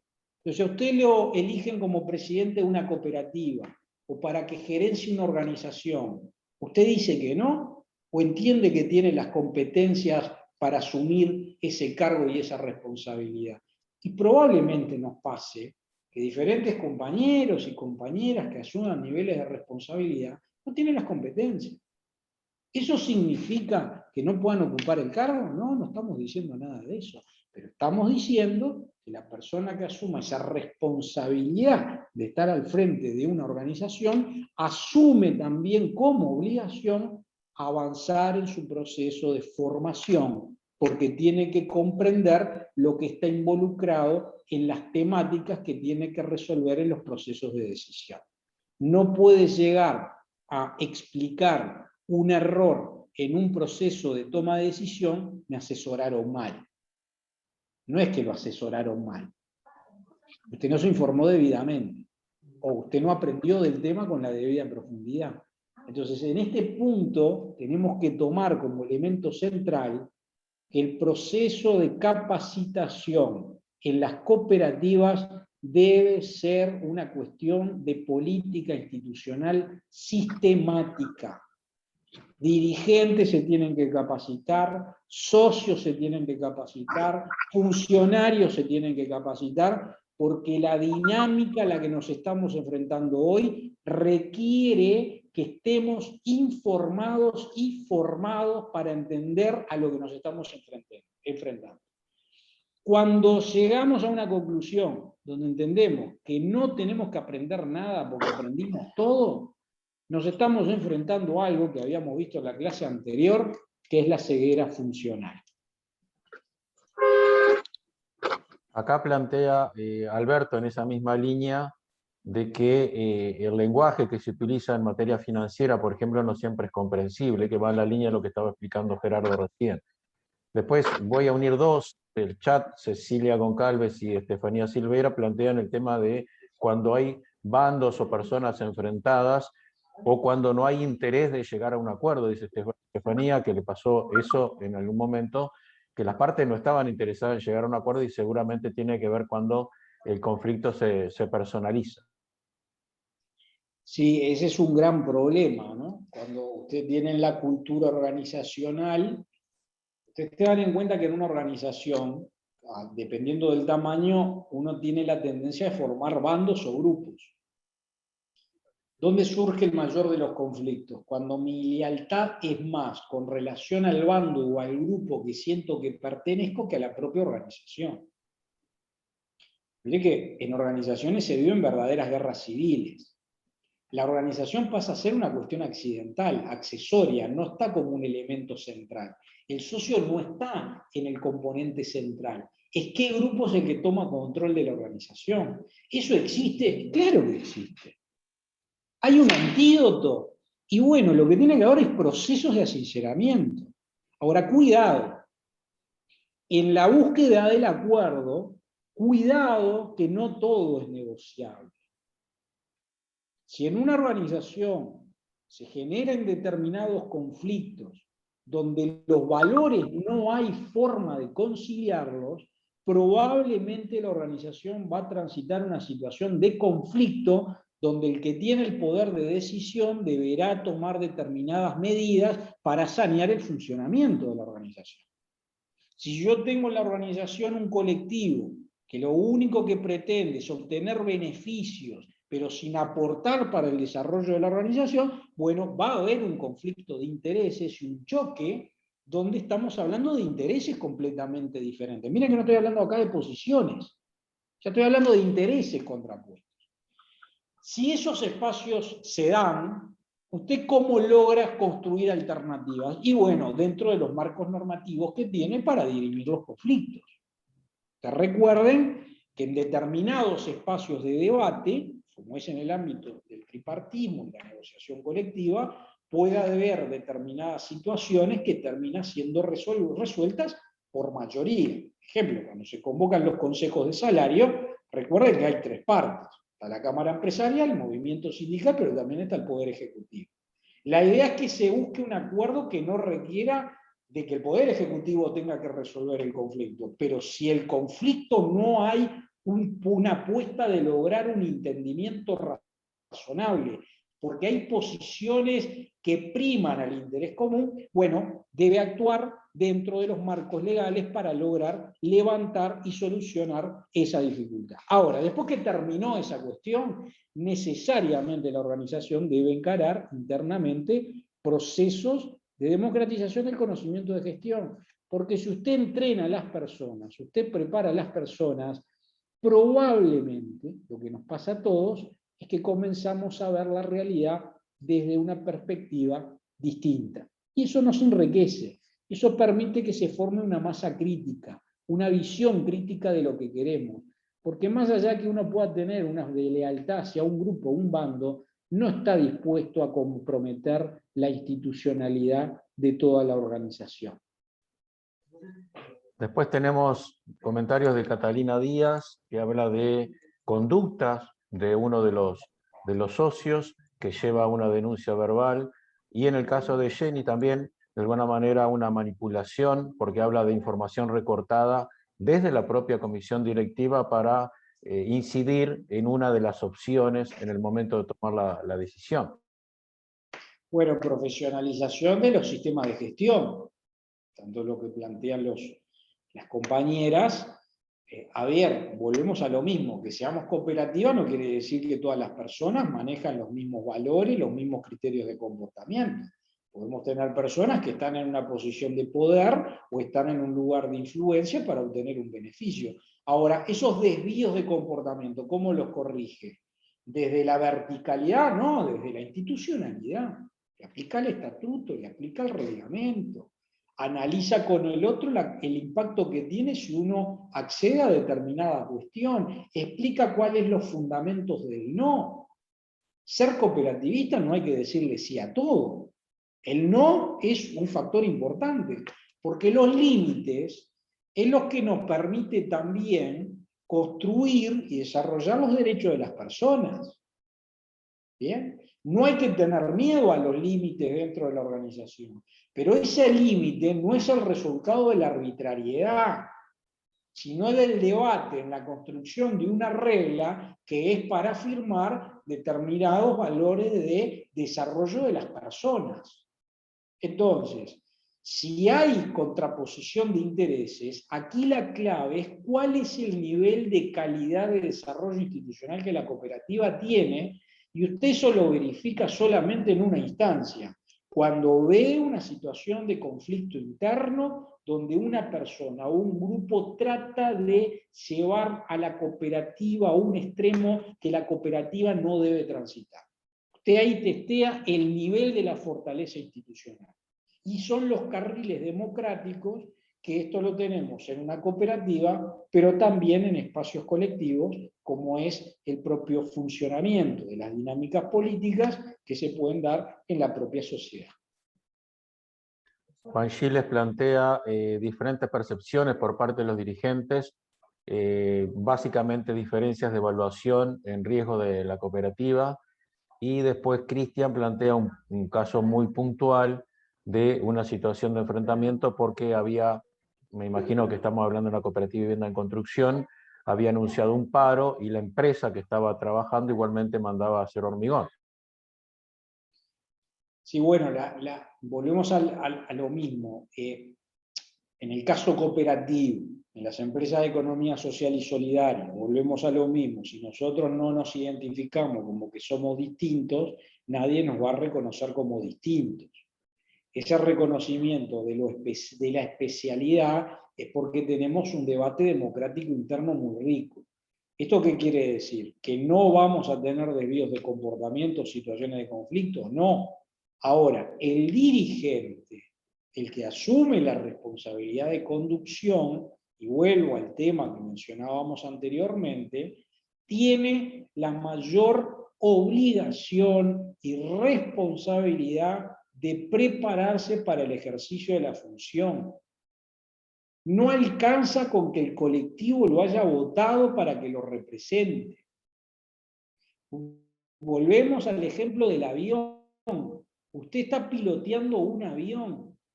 Si usted no tiene las competencias para pilotear el avión se estrella. Y en las cooperativas, cuando damos esos pasos de representación, no quiere decir que esto tenga que ser un requisito para poder acceder a un cargo de representación, pero la cooperativa debe institucionar el proceso de formación permanente. ¿Por qué? Porque si yo no sé decodificar la realidad a la que me enfrento, me pregunto, ¿y cómo va a decidir resolver el problema si ni siquiera sé leerlo? He visto muchas decisiones financieras de que se enfrentan a un problema económico financiero y la medida que se toma tiene un fuerte componente político de posición, de temas que pueden ser cuestionados de un grupo por el otro, y se deja de rehén la viabilidad de la institución cooperativa. ¿Y eso por qué? Porque probablemente no fueron incorporados los conocimientos en materia de gestión. Yo aquí, en este punto, no estoy dando intencionalidades. Le estoy diciendo que cuidado con la cultura organizacional. La cultura organizacional condiciona dinámicas de funcionamiento de la cooperativa. Y en este juego que a veces se da de posiciones, terminamos sacrificando las alternativas de la viabilidad económica y social de la cooperativa. Entonces, ¿usted esto cómo lo transforma? Primero, reconozcamos quiénes somos, reconozcamos los puntos en los que nos tenemos que desarrollar, y como no estamos solos en este camino, utilicemos los marcos de la política pública para avanzar todos los años en este proceso de debate, de entendimiento, de búsqueda de soluciones, de capacitación, de entrenamiento de equipos que tienen que ver cómo funcionan otros equipos, y de esa manera generar un proceso socializador, de socialización, que nos permita internalizar nuevas formas de razonamiento. No quiere decir que las otras estén mal, pero quiere decir que tal vez las que tenemos, las tenemos que adaptar a cambios que mi organización no tiene la competencia para ver que cambiar. Volvemos a lo mismo. Cuidado con la ceguera funcional. Muchas veces no vemos el problema porque no logramos entender el cambio de entorno. Y la única manera de comprender el cambio de entorno es tener las etapas de intercambio de otras organizaciones que transitaron por determinados problemas y ver qué solución implementaron para revertir esa situación. Después voy a unir dos comentarios, el de Mariana Méndez Blanco y el de Katia Rari. En el caso de Mariana plantea un tema vinculado al reglamento interno del desconocimiento, pero el caso que plantea Katia es más grave aún, o complementario, porque no solamente tiene que ver con malas conductas, sino la no aplicación del reglamento en esos casos. Digo, dos actitudes frente al reglamento. Por un lado, el desconocimiento, y por otro lado, aún conociéndolo, interpreta lo que dice Katia, no se aplica, un poco barriendo para abajo la alfombra, como decimos comúnmente. Bueno, lo que plantea Katia, miren que es un problema muy común, es muy cotidiano. Ustedes recuerdan que en la clase anterior habíamos visto la teoría del iceberg.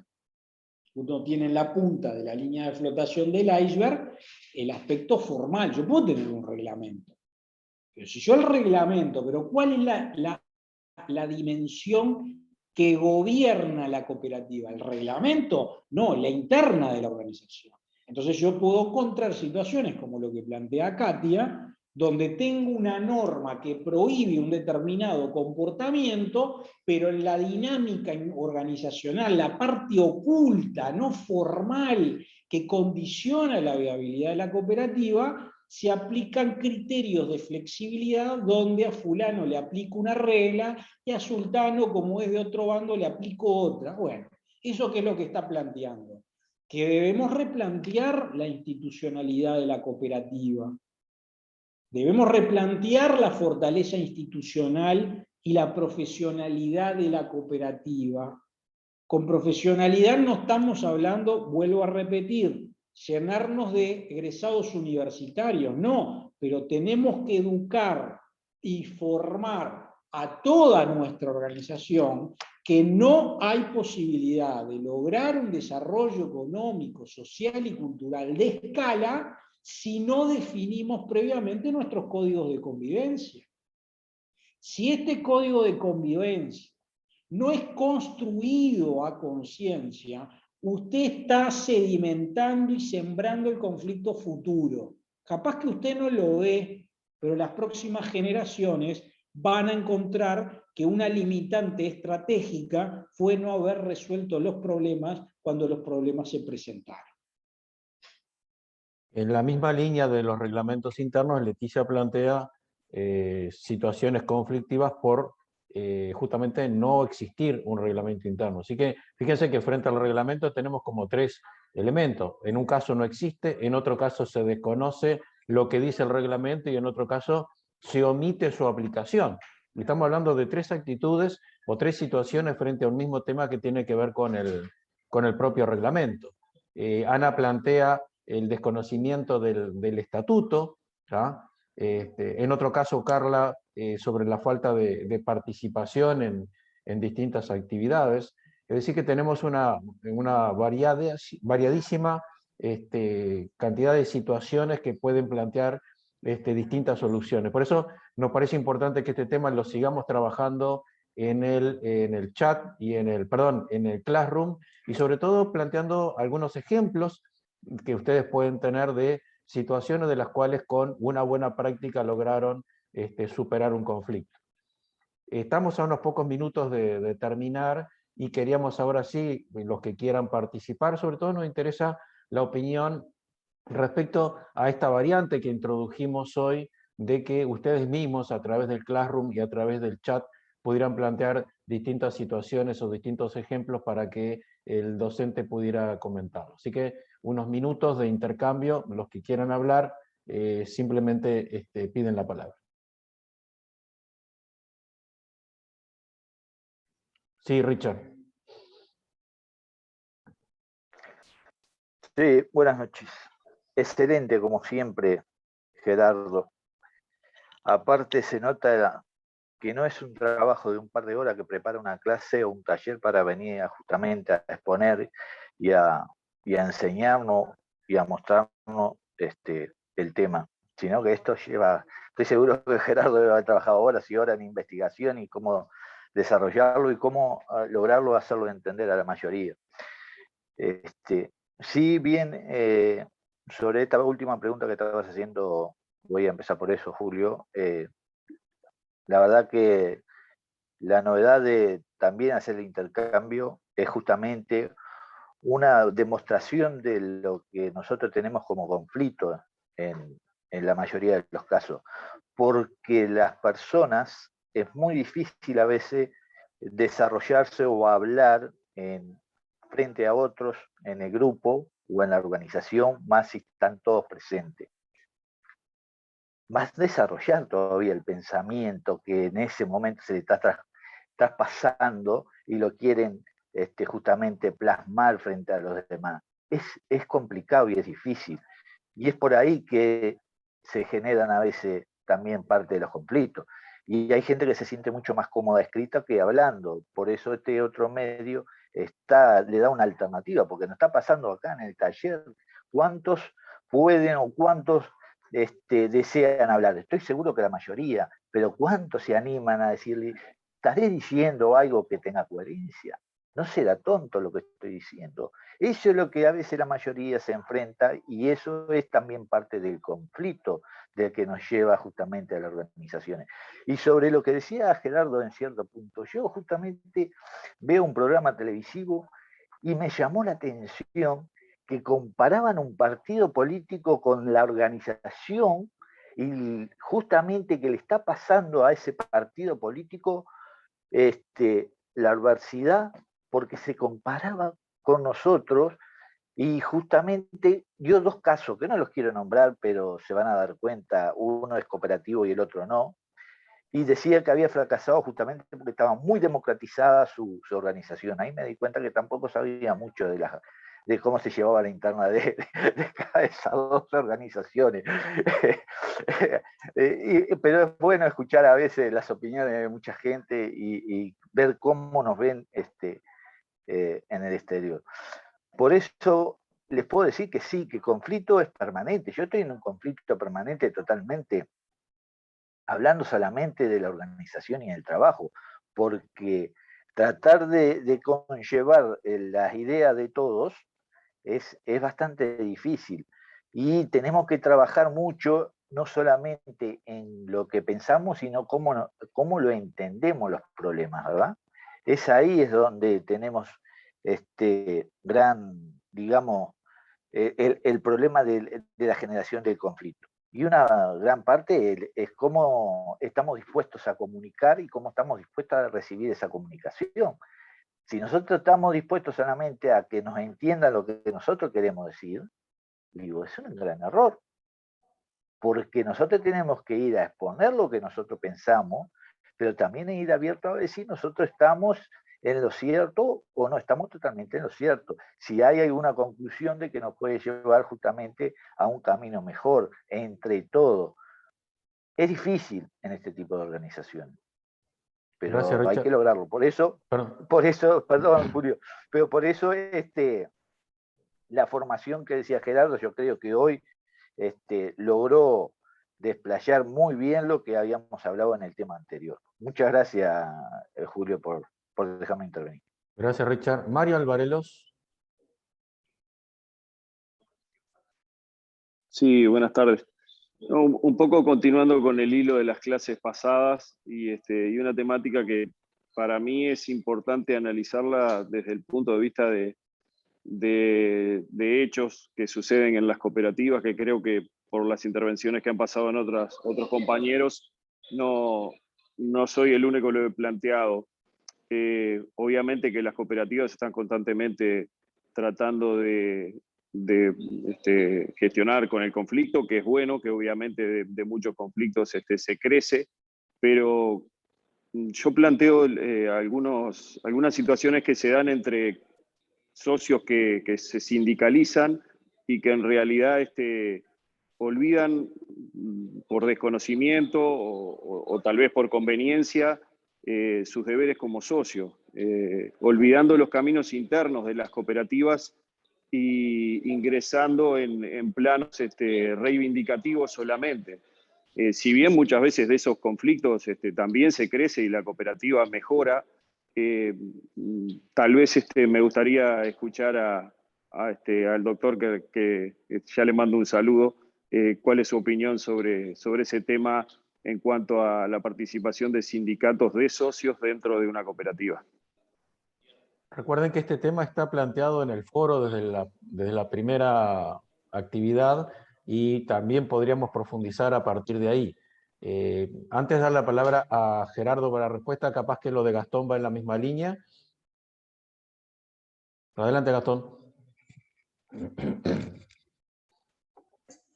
Buenas, ¿qué tal? Buenas tardes. Bueno, agradecido con la instancia, me parece súper instructiva. Y sí, iba en el mismo sentido, pero un poco visto desde el otro lado. Quería preguntar acerca de si hay, no, calculo que no hay una fórmula estricta, pero ¿cuáles serían los caminos para resolver esos conflictos que a veces tenemos los trabajadores? En mi caso yo soy afiliado a una cooperativa hace mucho tiempo, una cooperativa de trabajo, y además bueno, soy asalariado porque mi cooperativa convenia con un ministerio, es una cooperativa de lo social, y a veces participando de esto, del trabajo de esta forma de organizarlo en forma tercerizada, siento que de alguna manera en la organización participa de lo que significa en algún momento una pérdida de derechos, porque el trabajo tercerizado en general va unido a la precarización. Entonces, si nosotros fuéramos trabajadores, por ejemplo, del Estado, tendríamos otros derechos que hoy, con los cuales hoy no contamos. El primero es el derecho a despido, por ejemplo. Entonces, ¿cómo compatibilizamos nuestra lealtad a la cooperativa con esa reivindicación que tenemos de poder adscribirnos a los derechos propios de los trabajadores que están en la nómina del Estado? Eso en primer lugar, y después otro que se presenta más, un problema que se presenta más en general con todas las cooperativas, cuando el salario es una variable, digamos, de reducción de costos, por la compulsión que significa la competencia en el mercado, ¿cómo compatibilizamos el éxito de la cooperativa como organismo con digamos, el bienestar de los trabajadores, que les conviene, digamos, ganar más, y a la cooperativa le conviene que el salario sea el menor posible para poder presentarse como una oferta más exitosa en el marco del mercado? Simplemente esas eran las preguntas. Bueno, muy agradecido. Saludos a todos, compañeros. Gracias. No sé, Gerardo, cómo vas a hacer en poquitos minutos para tratar de responder estos dos aspectos que hacen a un mismo problema. Sí, son dos preguntas muy grandes, muy profundas, que amerita, no se agotan una única respuesta, por supuesto. Lo que planteaba primero Mario, es complejo que en una cooperativa de trabajo los propios socios de la cooperativa constituyen un sindicato para negociar con las autoridades de la cooperativa, que son ellos mismos, y se reúnen en asamblea. Es un tema muy complejo. Yo no quiero ser irrespetuoso, pero raya la esquizofrenia. ¿Por qué? Porque incorpora una lógica de empresa capitalista tradicional, que debo tener un sindicato que está integrado por los socios de la misma cooperativa de trabajo para negociar con las propias autoridades de la cooperativa, que son electas democráticamente por ellos en asamblea. Entonces, eso es una situación extremadamente compleja. Con esto yo no estoy haciendo ningún juicio de valor peyorativo o negativo, sino que probablemente esta realidad, esta cultura organizacional, responda al origen mismo de la cooperativa y desde dónde nos vemos parados cuando el cooperativista, que pasa a ser dueño del medio de producción, no renuncia a verse como trabajador. ¿Y esto qué significa? Significa que estaremos trayendo la lógica de la formación de una empresa capitalista tradicional a la lógica de una cooperativa. Y acá está el error. Con esto no estoy diciendo de que el error no sea subsanable. ¿Por qué? Porque precisamente es lo que está siendo planteado en estas instancias de debate, para ver si el movimiento cooperativo, la economía social y solidaria en general, pero acá estoy hablando ahora del movimiento cooperativo, nos vemos como un actor diferente a la Cámara Empresarial o al movimiento sindical. Y esto no significa que por ser una cooperativa de trabajo, una de ahorro y crédito, una de consumo, no me sienta identificado con uno de estos dos sectores que componen la realidad de las relaciones laborales. Pero lo que plantea Mario es cómo impacta una visión de dinámica de relaciones laborales que no corresponde al formato cooperativo. Ahora, ¿esto quiere decir que eso está mal? No, no está mal. Forma parte de la trayectoria de esa organización, de la cultura organizacional. Porque uno a veces se siente de que si yo formo parte de una cooperativa de trabajo y paso a ser dueño del medio de producción, paso a no ser trabajador. No, yo me siento trabajador. Yo no traiciono la idea del valor del esfuerzo de la mano aplicado a la construcción de la obra, sea intelectual, sea manual.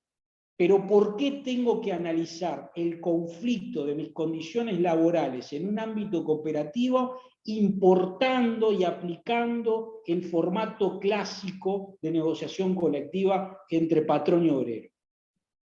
Entonces, ¿esto a qué nos lleva? A plantear si en el ámbito cooperativo estamos convencidos que las relaciones laborales y los espacios de negociación colectiva tienen que pasar del tripartismo clásico al cuatripartismo. Y esta no es una respuesta sencilla. Tengan en cuenta que este debate se generó en el movimiento cooperativo hace no menos de 11 años. Cuando este tema se planteó en el ámbito del movimiento cooperativo, ustedes no se imaginan el lío que se armó. ¿Por qué? Porque ¿quién se va a sentar en el Consejo Superior Tripartito?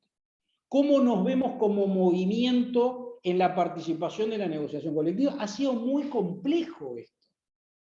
Pero 10 años, 11 años después, luego del desarrollo de una política pública, donde se reconoció en un órgano basado en el tripartismo clásico como es el INEFOP, el Instituto Nacional de Formación Profesional, se reconoce que hay un otro sector que no encaja ni en las cámaras empresariales ni en el movimiento sindical. Y esto no significa que una cooperativa de trabajo, hablo con énfasis de cooperativa de trabajo en virtud de la pregunta de Mario, no tenga un vínculo histórico con el movimiento sindical y no se sienta parte del movimiento sindical.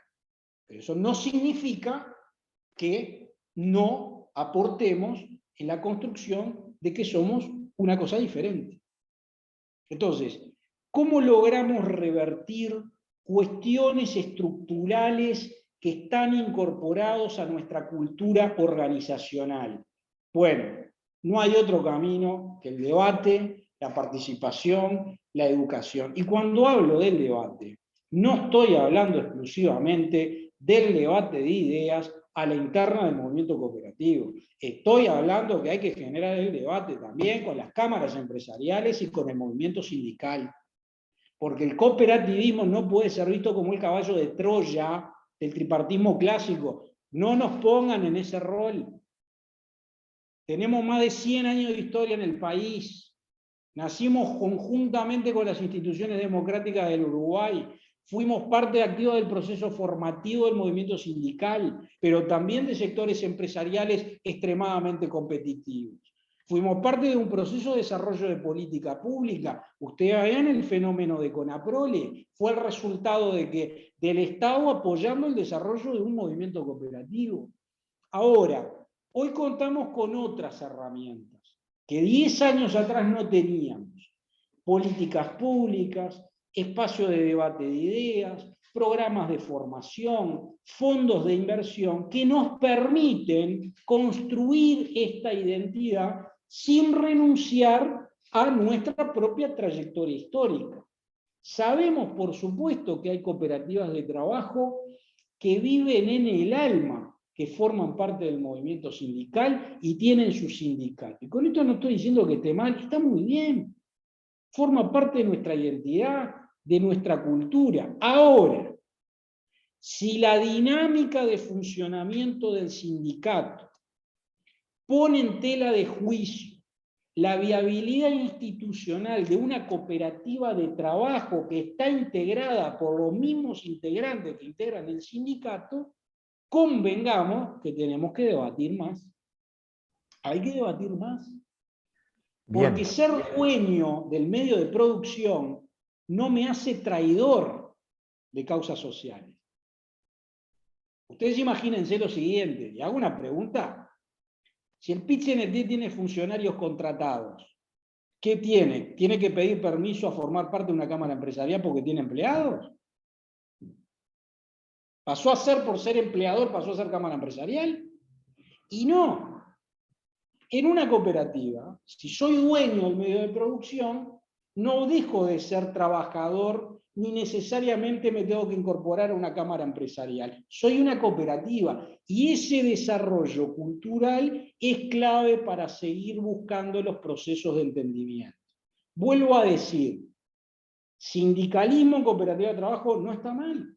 Forma parte de nuestra construcción de identidad, pero eso también indica que debemos seguir avanzando en la construcción de la identidad cooperativa. Y brevemente, Julio, con respecto a la pregunta de Gastón. Lo de Gastón es muy importante porque uno como formación de cooperativa social o cooperativa de trabajo para ser contratado por el Estado o por otras entidades, naturalmente lleva a una propuesta de precio competitivo para ser contratado, y muchas veces uno se siente que en realidad también es una carta que se usa dentro de las políticas de tercerización. Entonces, yo si acepto la tercerización y soy parte del esquema de las tercerizaciones en el Estado, o en diferentes entidades, pero básicamente en el Estado, es como que estoy renunciando a los derechos como trabajador. Ese tema también es parte del debate de la identidad cooperativa. Yo hay veces que canalizo la formación de cooperativa no porque me sienta cooperativista, porque es una salida de empleo. Y ese tema también lo tenemos que debatir. Que no es solo una salida de empleo, es la construcción de una alternativa donde los socios van a utilizar diferentes mecanismos para desarrollar una propuesta que no quede solamente en la contratación del Estado. Les vuelvo a decir lo siguiente, no hay soluciones. Lo que sí hay es aceptar nuestra realidad como es, comprender el fundamento lógico de esa realidad, de nuestra identidad, desde el movimiento sindical, de considerarnos trabajadores, por más que tomo las decisiones del medio de producción, pero eso no significa que por no dejar de sentirme trabajador, utilice mecanismos que le termina siendo el caldo de cultivo a una empresa tradicional que ocupa nuestro lugar en el mercado en 5 segundos. Entonces, ¿esto qué significa? Esta política pública que el movimiento ha co-construido a lo largo de los diferentes gobiernos es la clave para seguir avanzando en nuestra identidad. Pero nuestra identidad no es contra Cámara Empresarial o movimiento sindical, es reconocernos que somos distintos. Y esto no significa que un sector del movimiento tenga relaciones históricas con el movimiento sindical, por una cuestión de nacimiento, de génesis. El movimiento sindical europeo nace conjuntamente con el movimiento cooperativo. Vean la historia de los socialistas utópicos. Estábamos así. Entonces, hoy estamos en diferentes tiempos, pero la clave es generar el debate, generar la discusión de ideas, debatir con todos, incluido con cámaras empresariales y movimiento sindical, porque tenemos que ayudar a aceptarnos y reconocernos más allá de las diferencias, pero con objetivos de construcción de alternativas comunes. Bien, Gerardo hablaba hoy del iceberg. En realidad, lo que hemos visto hasta ahora es solamente la punta del iceberg, porque se han planteado una serie de situaciones y hay una invitación, concretamente de todos y de Gerardo en particular, a continuar este debate. Lógicamente, esto lo podemos seguir a partir del Classroom, donde ustedes entraron hoy, y sobre todo les invitamos a que también incluyan no solamente los problemas que han tenido, sino las buenas prácticas, porque hablamos de una construcción colectiva y justamente tomando buenas prácticas de otros también aprendemos y también podemos aplicarlas. Y la otra invitación, lógicamente, es para el próximo jueves a las 18 horas nuevamente, donde vamos a tener la tercera parte de este tema del conflicto y la incidencia de las organizaciones, pero esta vez a cargo del doctor Carlos Casalás. Un gusto, como siempre. Esto va a quedar en breve en el Classroom, la grabación, y los invitamos a seguir debatiendo y a seguir construyendo juntos. Un gracias enorme a Gerardo, y más adelante lo vamos a tener de nuevo en otro de los temas. Pero en principio, el jueves 2 a las 18 terminamos este módulo con el doctor Carlos Casalás. Un gusto y nos estamos viendo.